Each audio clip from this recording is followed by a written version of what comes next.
over there. It looks like they're sleeping. In the end, he whispered, softly, "Sleep well, Father.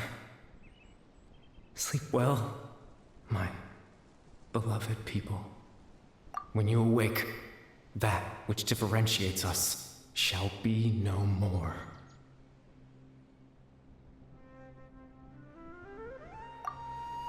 It almost sounds like a poem or some kind of story.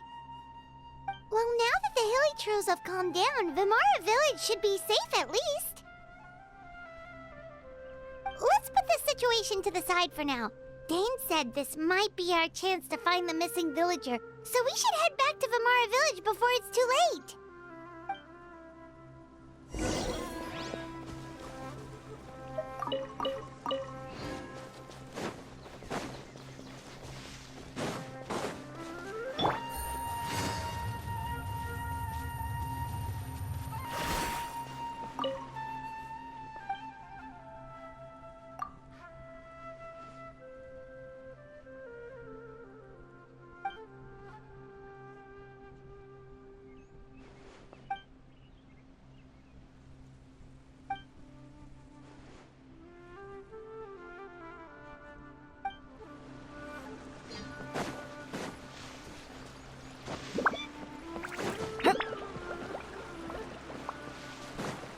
Take it easy.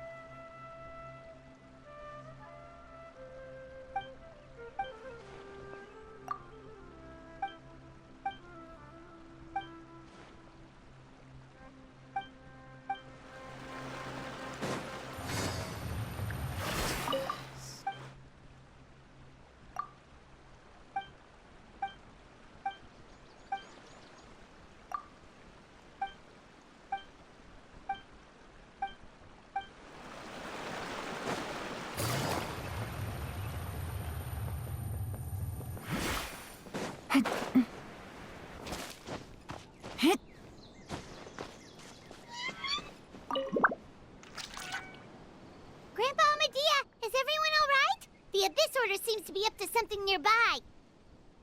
The Abyss Order? This is the first I'm hearing of it.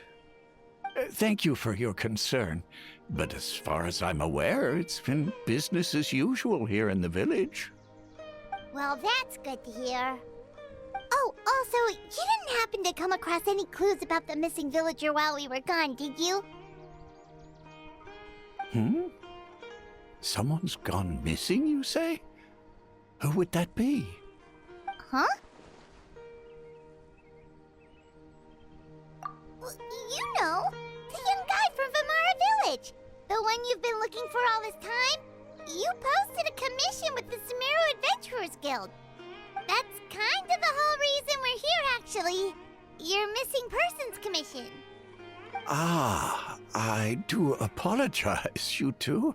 I hope I'm not worrying you too much. I'm sure it's just my age making me forgetful again. At least right now, I can't seem to recall whatever it is you're referring to. Perhaps you should try asking someone else. But how is that? All right. Thanks for your help, Grandpa Amadea.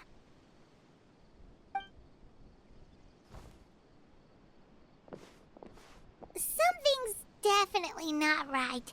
We just talked to Grandpa Amadea about the missing villager. There's no way he could have forgotten all about him just like that. What do you think, Traveler? Could everyone's memories of the missing villager have been erased again? You're right. We should narrow down the possibilities first.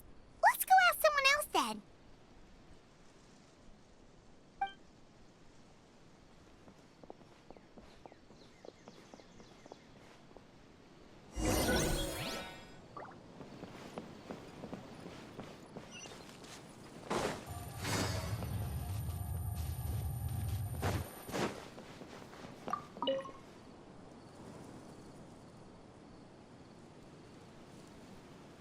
Someone's gone missing? Who? Just as expected. That guy you said a bunch of nice things about earlier? The one you always used to chat with. He's around 20 years old, and you said he was a kind, warm-hearted person? Oh, I know who you're talking about. Really? You remember? There aren't many young people who've earned that kind of praise from me. If you're certain that's what I said, then there's only one person who fits the bill. No doubt about it. But why'd you say he's gone missing? Yeah, I just saw him leave the village. There was someone else with him, too. They couldn't have gone far.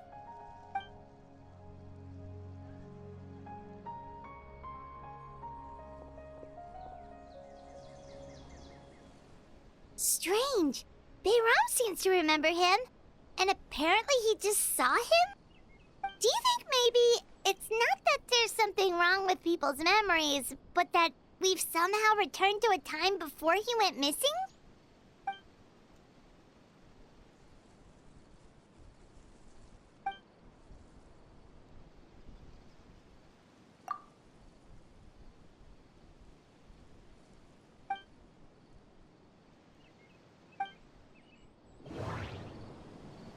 Just like what happened with Greater Lord Rukadevada, no one remembers him. Because there's been a change in people's memories. No, Bahram still remembers him. He just forgot about the fact that this person went missing. If this person only exists in people's memories, maybe we're in someone's memory right now. Right! Paimon totally forgot about the ley line disturbances. We're in someone else's memory. Just like how you entered your sibling's memory last time. That would also explain why we seem to be at a time before he went missing. It's a memory after all. Right. If he's someone who only exists in people's memories, then we're finally on the same turf. But didn't Bayron just say that he saw him leave the village with someone? Where should we go look for him? Who knows how long this ley line disturbance is gonna last? We might not have that much time, and we don't even know whose memory this is. Good idea! That'll help us narrow things down. We pretty much figured out that the missing villager has the ability to... Right! That! Can we try to figure out more about him using what we know of his ability? Like, does it maybe leave a trace that would somehow give him away?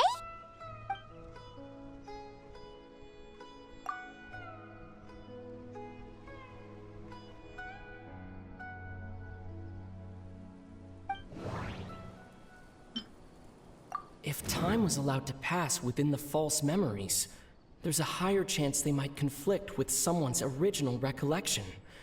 That would make it much harder to avoid suspicion. No wonder! All this time and the sky hasn't changed a bit! That must mean time isn't passing! That's the tell of the fake memories! The implanted memories are basically taking place outside of the regular 24 hours of the day. If the memories included the regular passage of time, it would be easy for people to tell that something was off. Like there could be overlap or something. People might start to wonder why they remember doing two different things at the same time of day. That's why he makes sure the memories take place at a specific moment in time rather than over a period of time.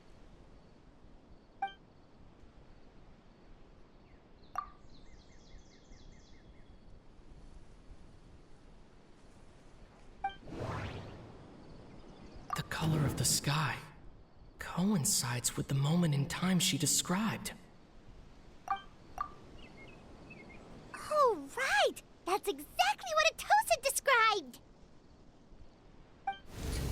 Come to think of it, every time we talked, it always seemed to be around dusk, just like right now. Time always passed by really slowly. Even when it felt like we'd been talking for hours, the sun would still be at the same position in the sky. Yep, that has to be it! The This is definitely Atosa's memory. Yeah, that's where they'll be.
So, you see, Granny Jahiet was a mercenary when she was younger.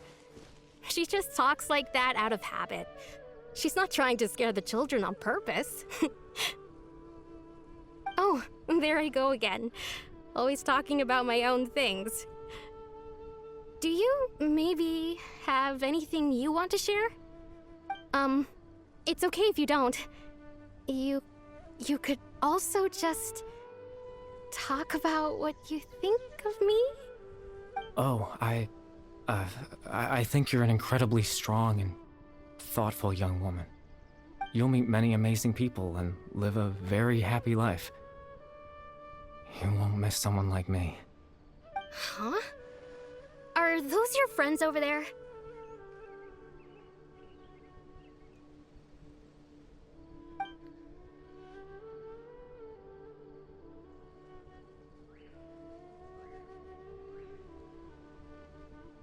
Oh, right. This version of Atosa hasn't met us yet. Friends? I guess you could say that. It must have taken them a lot of effort to find me. So, I should see what they need. I'm sorry, Atosa. We'll have to continue this conversation another time. Another time, huh? Yeah, okay. I'll head back to the village then. Talk to you some other time.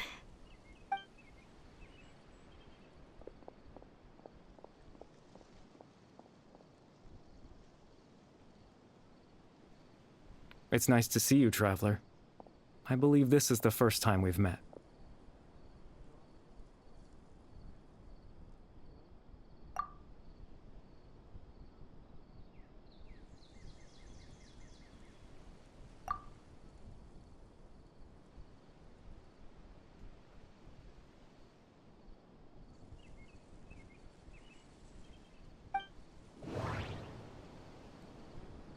The founder of the Abyss Order. The man who broke the curse of immortality. No, that doesn't seem right. I need to think about this some more. Born into abject sorrow, he shall now become the loom of fate. You're Kari Bear Alberic. Oh, you know me? That's quite the surprise. I don't believe I've met you before. Oh, I see. It was the memory, wasn't it? Your sibling's memory. You saw the me from back then. This is Atosa's memory. I came here to say goodbye to her. But I suppose I'll just leave her a message instead. Come, let's find somewhere else to talk.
I suppose you could call it the realm of my consciousness.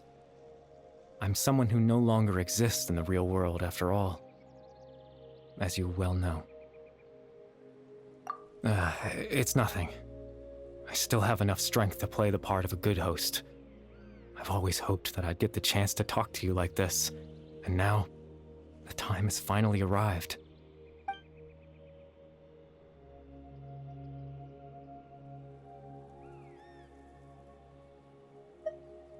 Extreme sorrow and pain, hope and regret coursing through your veins, and a degree of abyssal power that defies comprehension. Father told me that once I possessed all those elements, I would become the loom of fate. But despite his intentions for me, I never truly became the loom of fate. I was merely used as a means for its construction. In truth, I died the moment I set everything in motion. The person you see before you now is nothing but a remnant of consciousness left over within the loom of fate.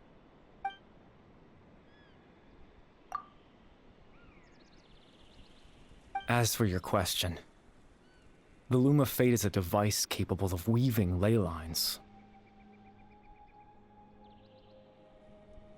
In its primitive form, it can only be used to create and implant memories. But as more of it is completed, its power becomes stronger and stronger, until finally, it has the power to weave real ley lines of its own. Once fully completed, the moment it gains the power to weave ley lines, it loses the lower level ability to influence memories. But it also becomes a tool that can change the entire world. Yes, I have the ability to control the loom in its semi-completed form. I suppose you can think of it as a form of compensation. After all, its existence cost me my life.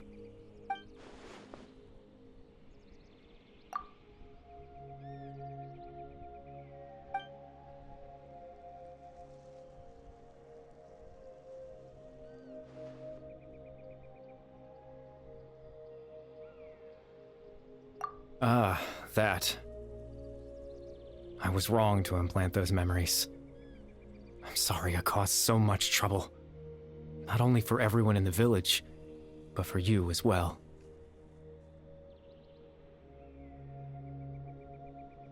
I just wanted them to feel like I once existed in this world. As if I had a chance at life.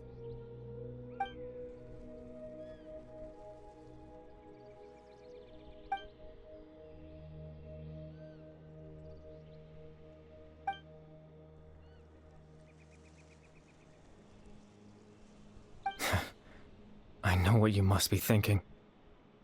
Why would I do something so meaningless?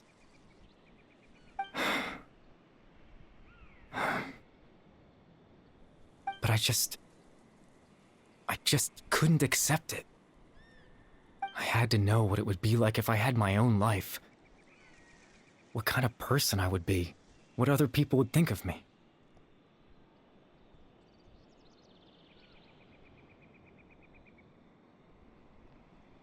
Chief Ahmadiyya, Baram, Granny Jahiyat, Atosa. What would it be like if I could live alongside them? No cataclysm, no curse. Just a quiet life in a peaceful village. I was curious, so I selfishly tried to have my own life. Even if that meant piecing together the version of myself that could have been. One memory at a time. I know it sounds stupid. After all, my life ended a long time ago. Any chance at living was stripped away from me when I was 8 years old. My consciousness left to mature in an illusory world of nothingness. Even the form you see before you was Nothing but an invention based on my father's appearance. An imagined version of what I would look like if I had the chance to grow up.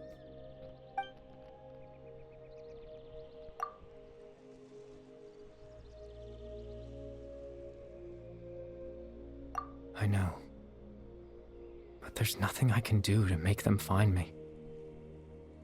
If I could exist in the real world, I would return without a second thought and surprise them with the suddenness of it all. But, well, that's not possible for me.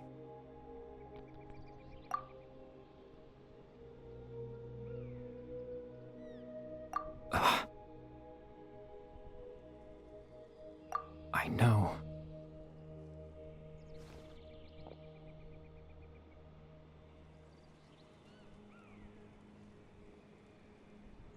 Captain Dainsleif. Twilight's sword, you mean? No need to meet up with him. Things should already be settled on his end. Exactly. As someone who could only exist in people's memories, the fact that I'm able to talk to you in my consciousness like this can only mean one thing. The Loom of Fate has already been completed.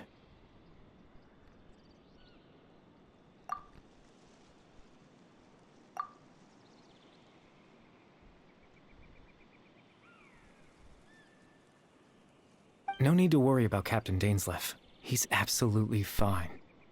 The only reason he lost the eye was because I happened to guess exactly what he was planning. Captain Dainsleif has had the eye inside his body this whole time, hasn't he? His plan was to lure the Abyss Order to a false location, capitalizing on their pursuit of the eye in order to have the chance to confront the princess. He would then hand the eye to you and tell you to take it away from that location. That way, Captain Dainsleif could accomplish his own goal and ensure the safety of the eye all at once. A very thorough plan. That's right, because in his mind, he had given it to you already.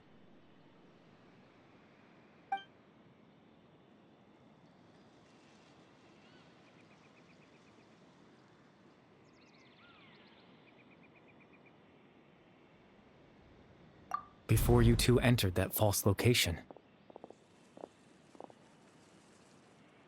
Traveler, wait.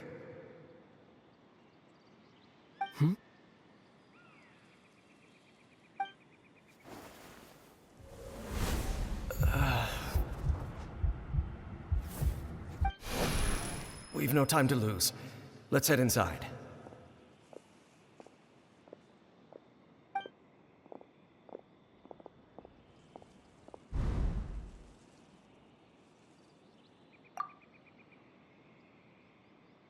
That was when I implanted the memory of him handing you the eye. Given the tense situation at that time, Captain Dainsleif failed to notice anything out of the ordinary, and took that memory to be real. I'm sorry, Traveler, but I needed the Loom of Fate to be completed. And to do that, we had to retrieve the eye.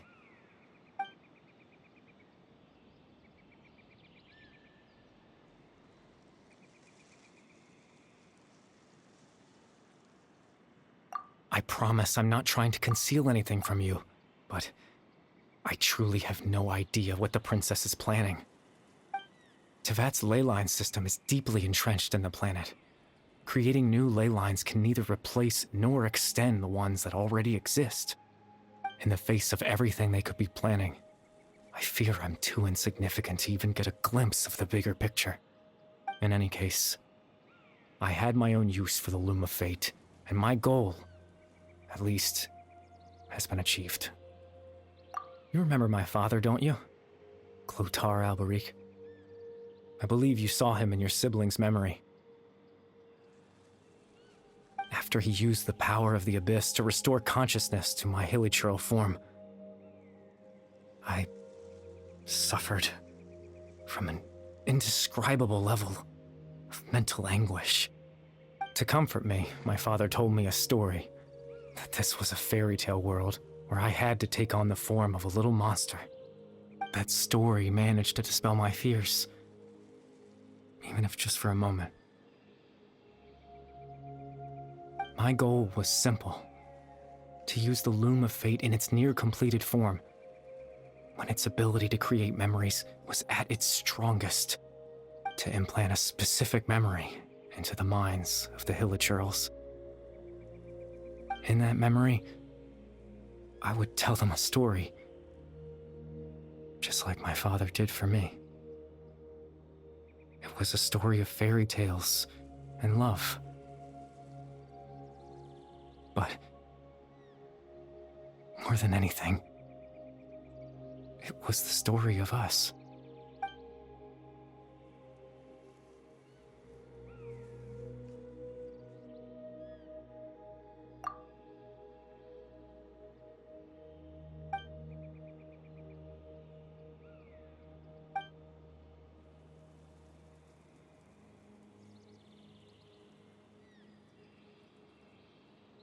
I can't change the world.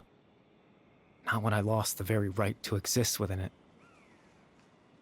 Implanting those memories, that was the most worthwhile thing I could offer. All that's left of my existence is a wisp of residual consciousness tied to the Loom of Fate. In truth, that trace of my consciousness should have dissipated long ago. My goal was the one thing that allowed me to hold on all this time. But now, the bedtime story is finished. And it's finally time to rest.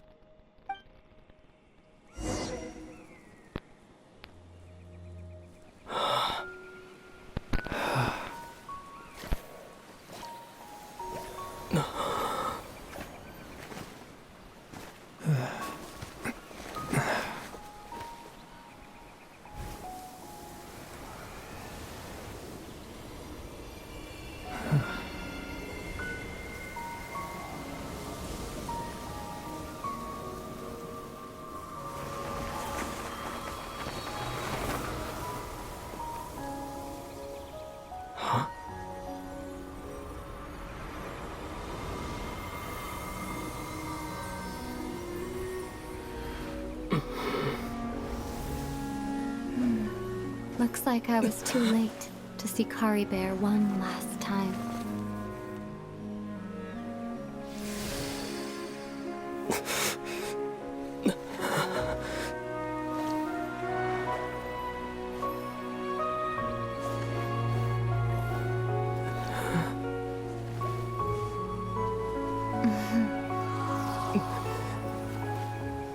Kari Bear's consciousness is gone, and this space will soon disappear along with it. Neither of us belongs here. That's why we're not tangible. Were that not the case, I'd love to hug you too.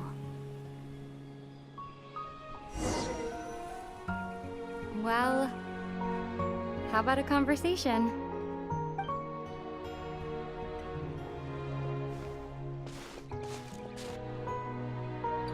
The chance to just stop and talk like this is certainly not easy to come by. Wouldn't you agree? That battle earlier was tough. The one against Dane, I mean. I didn't expect that after everything, he would still hesitate to raise his sword against me. Were it not for that, perhaps I'd still be no match for the Twilight Sword.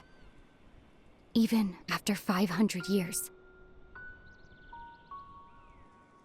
The Loom of Fate, huh?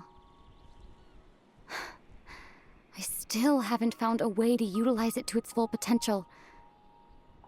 But there's still time before the heavenly principles awaken.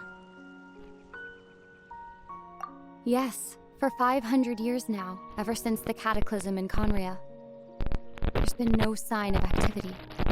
Not long ago, you witnessed the Hydro Archon destroy her divine throne. Yes?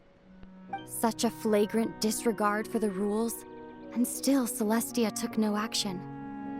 I suppose that's proof enough of the Heavenly Principles situation. However, the Heavenly Principles will awaken.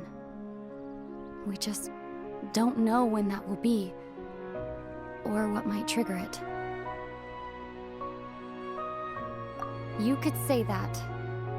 Just look at Kari Bear. He was so pure and single-minded. The space we now find ourselves is a perfect representation of who he was. Quiet and peaceful.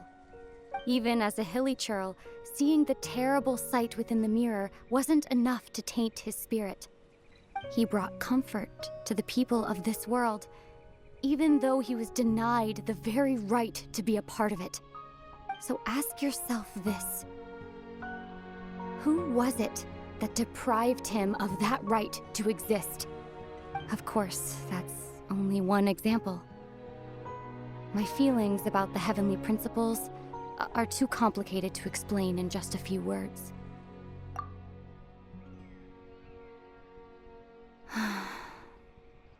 Ether?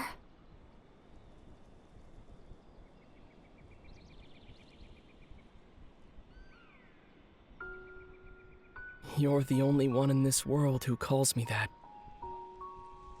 There's so much I wanted to ask you, but for some reason, I'm not interested in asking those questions right now. There's just one thing I have to ask. One thing I could never understand. Why? Why can't we continue our journey together?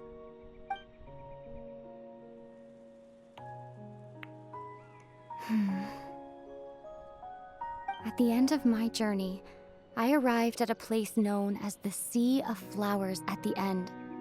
Do you remember? A long time ago, when we traveled between worlds together, you told me you wanted to find a place in the universe where that one flower was in full bloom. To have a place like that suddenly appear before me. Well, would you think of that as a coincidence? You mean... I miss you too, Ether. But as this war continues to rage, and as I continue to seek that final answer, I don't even know how to face myself sometimes, let alone my own brother. What's going on? This space has lost its tether. I doubt it'll be able to exist much longer. In fact, aside from our inability to physically interact with each other, there's something else you should know about this space. With Kari Bear gone, we won't be able to remember anything that happened here. Everything in space will be wiped from existence, including all memory of our reunion. You're only telling me this now?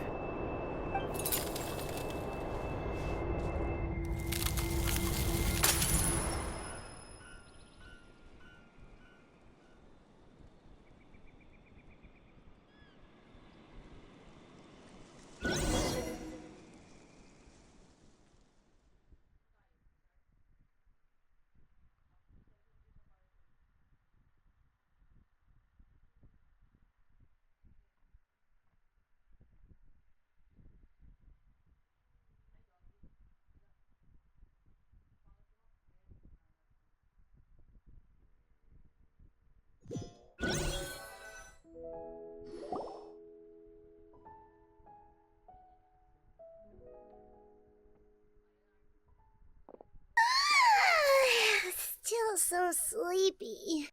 Paimon's head feels all fuzzy. Oh, Paimon woke up a little earlier than you, so Paimon will fill you in. The villagers said that they saw us sleeping near the village yesterday.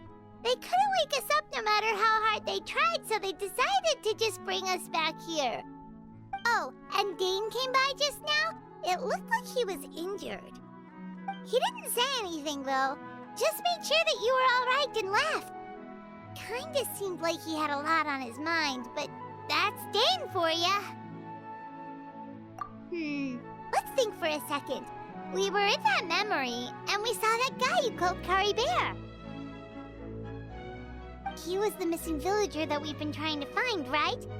And after that, Paimon doesn't remember what happened. Wait, really? What a score!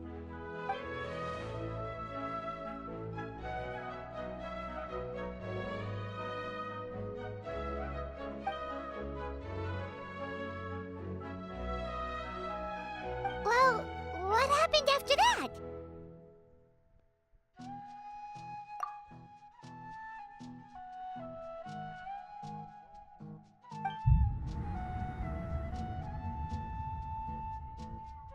Ah, there you are. Sleep well? Bayram, you sure seem happy. Did something good happen? Something good? Huh. Wasn't anything good or bad, I'd say. It's just that, well, the village organized another search party yesterday. It didn't feel right to leave all the searching to the adventurers. So there we were, searching away, when suddenly this one guy said it all came back to him. According to him, one day around dusk, he was passing by this one tree outside the village, and he saw our missing villager. There he was, sleeping under that tree all by himself. His parents came a little later to wake him up, and they all left together. They looked like quite a happy family, apparently. And after that, well, we all started to feel like that really is what happened. Kind of strange that we forgot all about it for so long.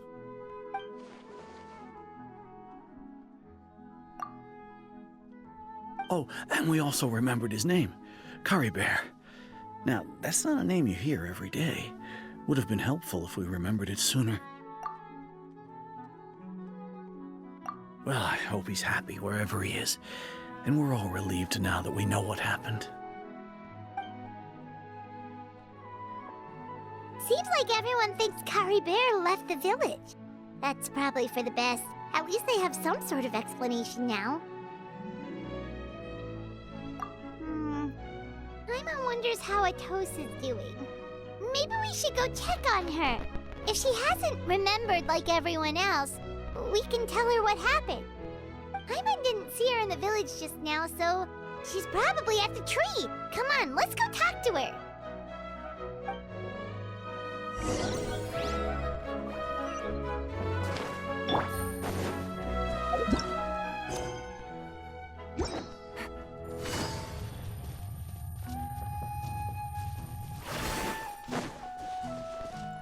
Take it easy.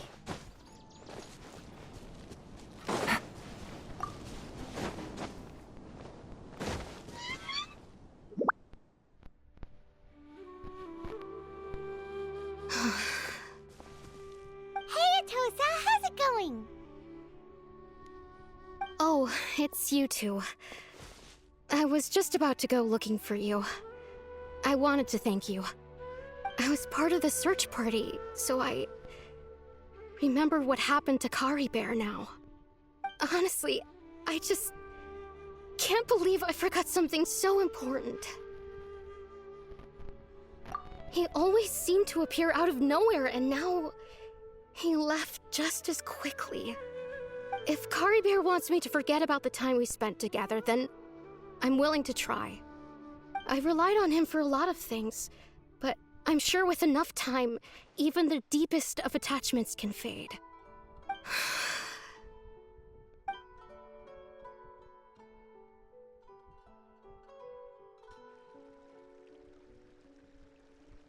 Okay, I'll admit, I'm just putting on a brave face.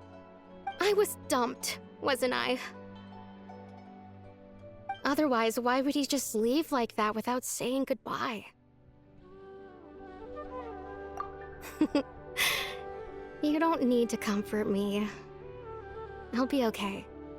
It's just like Curry Bear said. It's the things we overcome that make life more precious. And you know, if he has a heart, maybe he'll come back and see me one day. Anyway, thanks for all your hard work, you two. I promised I'd help Granny Jahiet with something, so I should head back. Goodbye! Well, that should be it, right? Everyone's lives can go back to normal now. Oh, right! Weren't you about to tell Paimon what happened after your conversation with Curry Bear?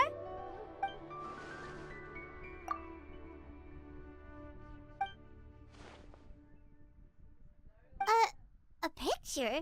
Where'd that come from? Let Paimon see.